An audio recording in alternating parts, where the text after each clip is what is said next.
Real estate के business में तीन चीज़ें मायने रखती हैं। पहली लोकेशन, दूसरी भी लोकेशन और तीसरी भी लोकेशन। पाकिस्तान के पास तीनों चीज़ें थीं।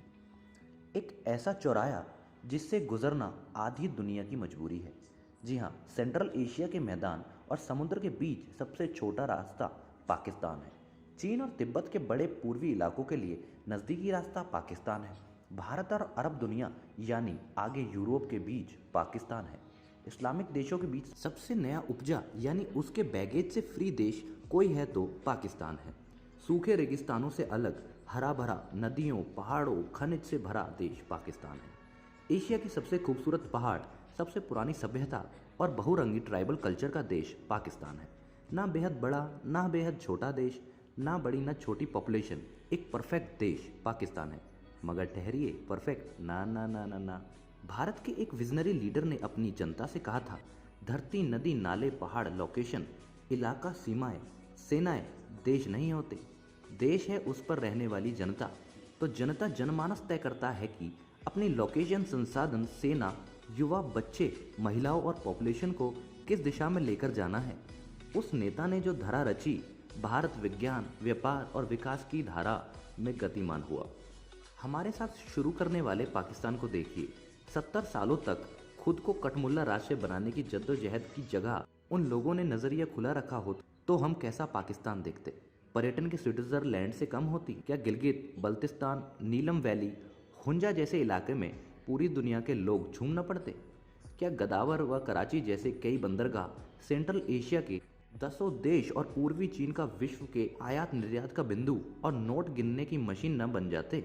क्या ये सारे देश पूरे पाकिस्तान में सड़कों, रेलों, हवाई अड्डों का जाल न बिछाते। क्या सेंट्रल एशिया और ईरान के बीच तेल गैस पाइपलाइन और आवागमन सरल ना होता। क्या इसकी कीमत उसे ना मिलती। क्या हर वक्त भारत की गर्दन उसके हाथ ना होती। क्या दुनिया उसे सुरक्षित शांत रखने के लिए अपने सारे घोड़े न खोल देती। एक शांत कॉस्मोपॉलिटन पाकिस्तान जिसने अपने कठमुल्लों और हिंदुस्तान से नफरत नियंत्रण रखा होता। अगर खुद में और आसपास के देशों में आग न लगाई होती तो 70 साल में वह एशिया का यूरोप होता, सबसे ताकतवर इस्लामी राष्ट्र और बड़ी वैश्विक ताकत होता। वह दुनिया का प्रमुख चौराहा होता जहां उसकी खानदानी दुकान होती।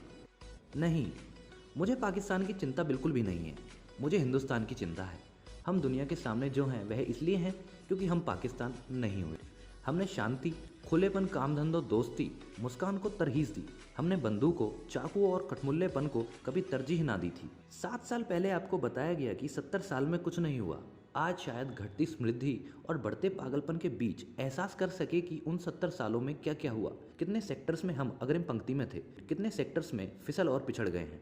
सच यह है कि इन 7 सालों में हम पाकिस्तान बनने की यात्रा शुरू कर चुके हैं। इतिहास यही लिखता है कि कोई कौम क्या हो गई, वह यह नहीं लिखता कि वह कौम क्या हो सकती थी। कौम और देश का मुस्तकबिल तो उस दौर में जी रही पीढ़ी की प्राथमिकताएं तय करती हैं। कोरोना के दौर में लव जिहाद पर कानून बनाने में मशगूल देश का भविष्य समझ लीजिए। कभी सोचिए कि हमारी पीढ़ी का इतिहास कैसे लिखा जाएगा। क्या हम लोग हिंदुस्तान का पाकिस्तानीकरण करने वाली पीढ़ी के तौर पर याद किए जाएंगे। सोचिए, खुद को बदलिए, आसपास लोगों को समझाइए यदि आपको भी पाकिस्तान की नहीं, हिंदुओं की और उनके हिंदुस्तान की चिंता है।